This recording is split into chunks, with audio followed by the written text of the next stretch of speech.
nine, 8, 7, 6, 5, 4, 3, 2, 1. Behind a fucking tree. You're in the middle of the fairway. Howdy do, buckaroos. Welcome back to the channel. I'm going to start a new series where I play golf courses and I give my review on the best courses to play for your buck. Most of the courses will be in the San Francisco Bay Area, however today I'm up in Cave Junction, Oregon, playing Illinois Valley Golf Course with my dad. This series will be less focusing on my terrible golf game, but more on the conditions, facilities, and total cost of the round. Hit it bad, but I'm putting. Make sure you stay until the end for a final ranking. This course is a 9-hole course, however there's 2 sets of tees separating the front 9 and the back 9. This course has some unique and challenging holes. Look at hole 2 for an example. Pause the video and go back to look at that course map. Hole 2 plays on the left side of the creek, while 11 you have to cross it. And unless you're Kyle Berkshire, you have to lay up on the fairway to the right. As you can see, this fairway has some flowers and are pretty thick. I'll give this a pass in my ranking, since if you've been to Oregon, you know it rains a lot. Today was a bad day to play with a white golf ball. With the thick grass, it made it difficult to find your balls. Okay, I didn't see it. I decided to switch to an orange ball on this shot so I could see where it lands, and the only thing I saw on this shot was it go straight over the fence. With the rain this previous week, it made the green super slow.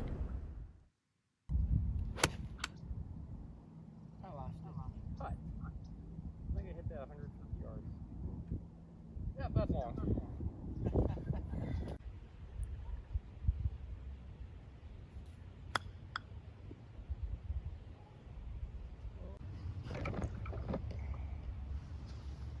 My dad had this for a par and to go 1 up on me. He hit it, and with the rain, the greens are pretty slow, and I learned this way too late in the round. But the greens do not break as much as they look. They're all basically straight. Yeah, I swore mine would have broke left too, but it went straight. Hole 3 is probably the best hole on the course, with trees surrounding the fairway. My dad normally hits a fade, ends up hitting a draw today, only to be right behind a tree. Whereas I do this. Hang on.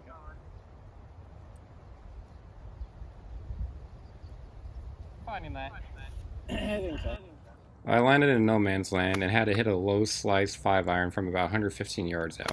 Now we're going to play a little game. What will happen?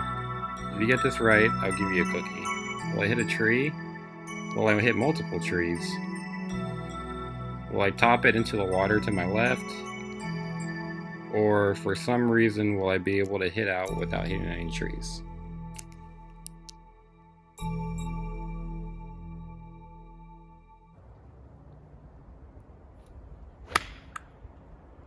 Well, hit out pretty clean. If you said D, congratulations. You were wrong. I hit this tree, it did not slice, but who can complain for being stuck in that position? From here I was all up and close to the tree, and let the military golf begin.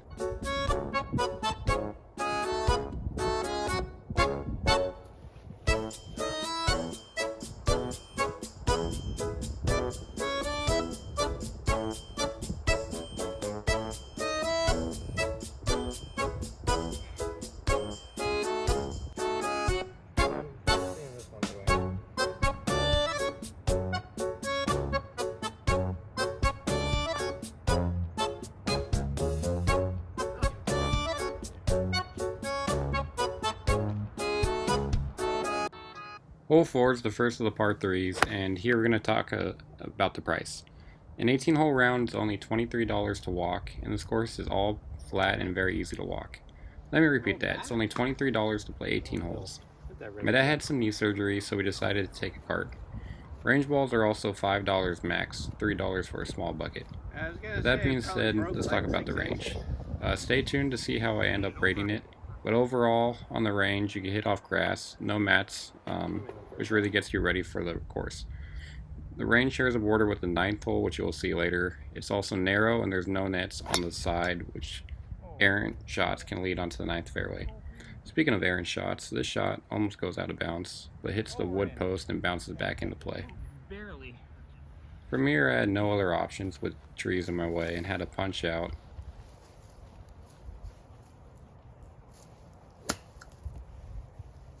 I'll take that. Couldn't really do anything else.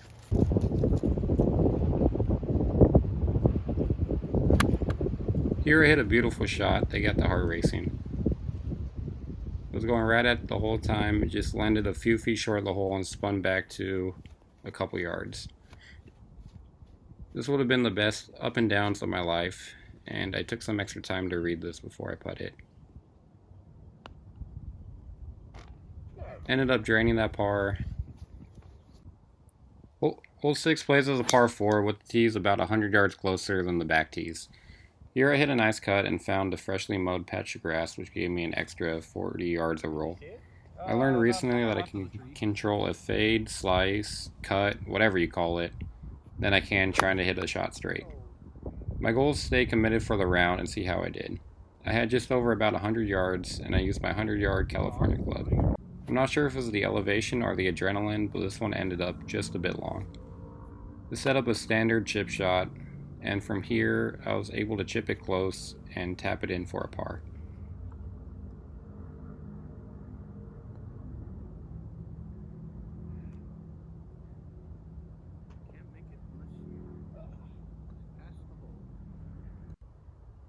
Hole 7 is another hole that changes par depending on what tees you play from.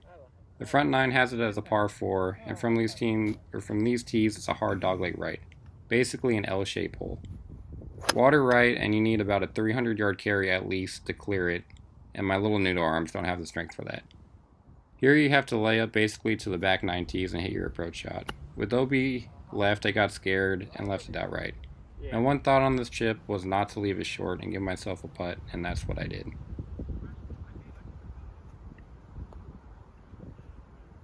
Here I had a par putt.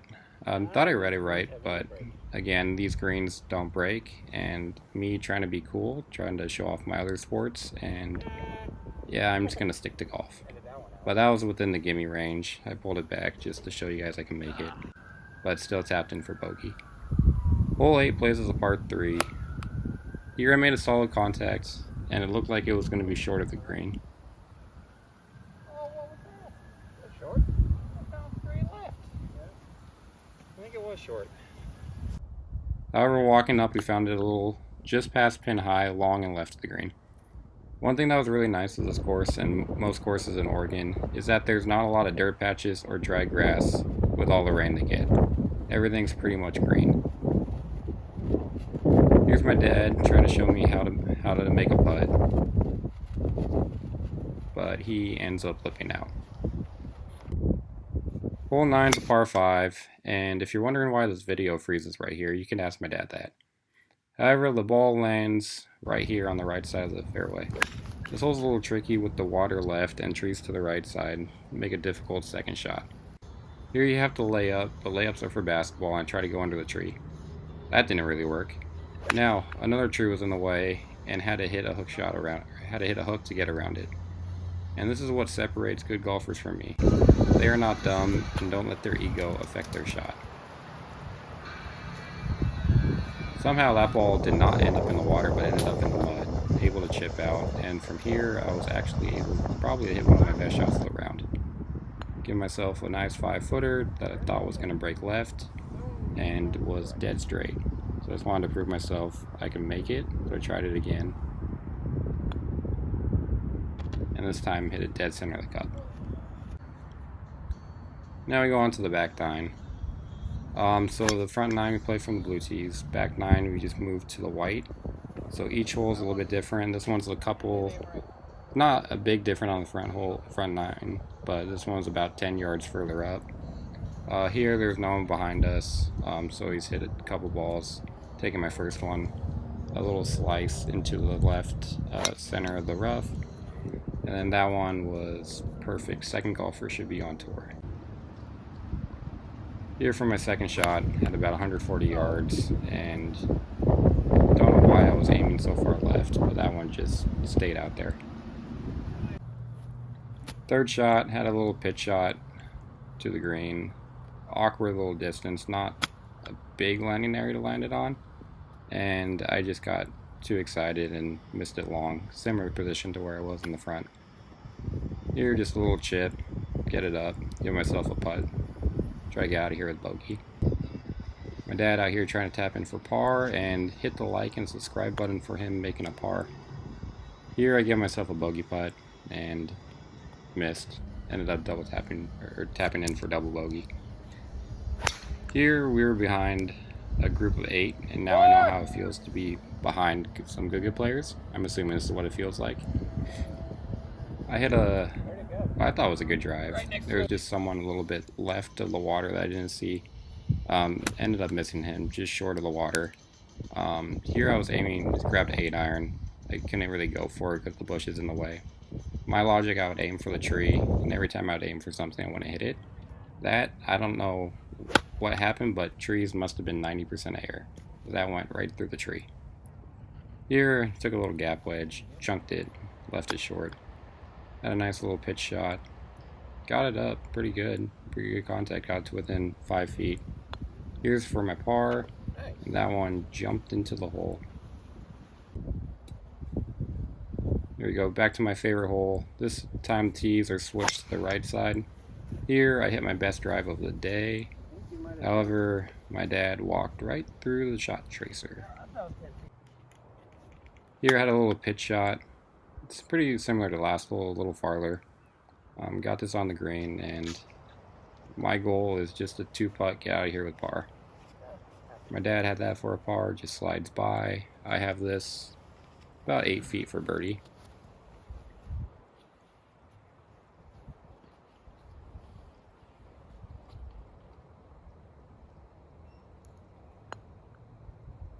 And unlike the front 9, we're playing military golf. I walked out of here with a 3. Back to the par 4. This one's playing about 179 yards. Hit a 5-iron, just left it a little bit left. Now this course, when it comes to pace and play, this course was amazing. We probably finished 18 holes in just about 3 hours 45 minutes. So the pace is amazing.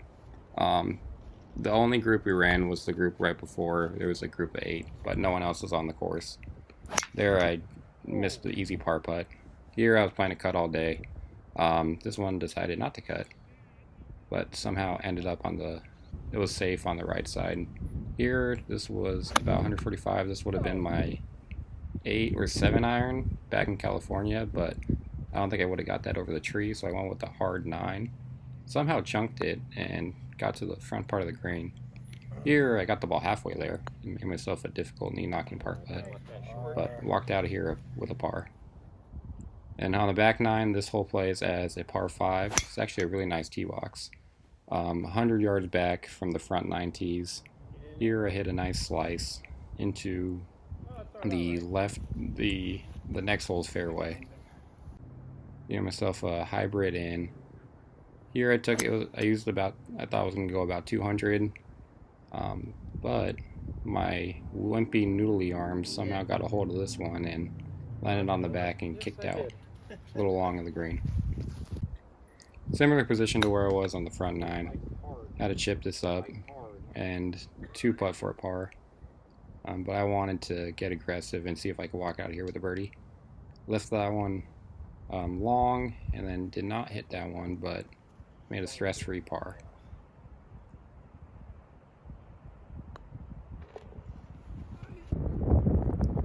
On the back 9, hole 16 plays as a par 3, whereas the hole 7 was about 200 yards back, played as a par 4. This one, 5-iron, scared going left again, left it right. This time, I didn't use my logic for the first one, ended up chucking it and leaving it short, giving myself a difficult putt.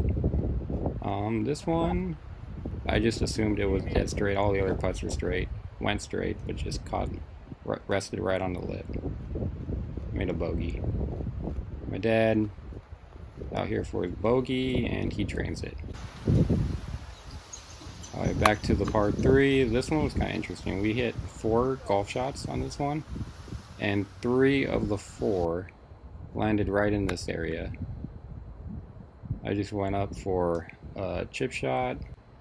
Did it alright. Pretty good. Left myself a couple feet.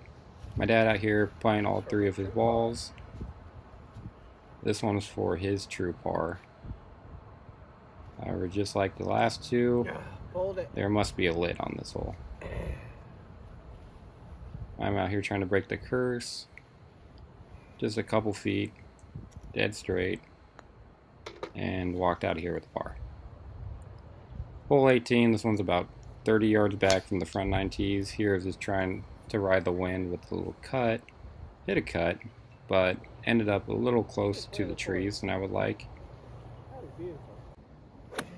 And with par 5, there's the big tree right in the way. This hole is really tricky. The farther right you go, that tree comes into play, and there's water left, so you have to hit a little draw or a hook around it. And I tried to go around it, but I ended up going around the wrong side. I hit the tree, kicked out. From here, I could not go for it. I didn't have a club that would go that high, so I just took a gap wedge, my 52 degree, and just went over the tree and laid up.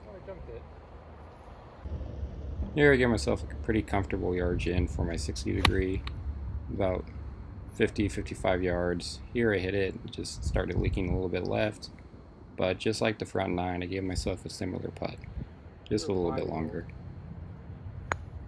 From here, I learned the greens were a little slow, did not want to leave it short, wanted to give it a chance. Missed it long.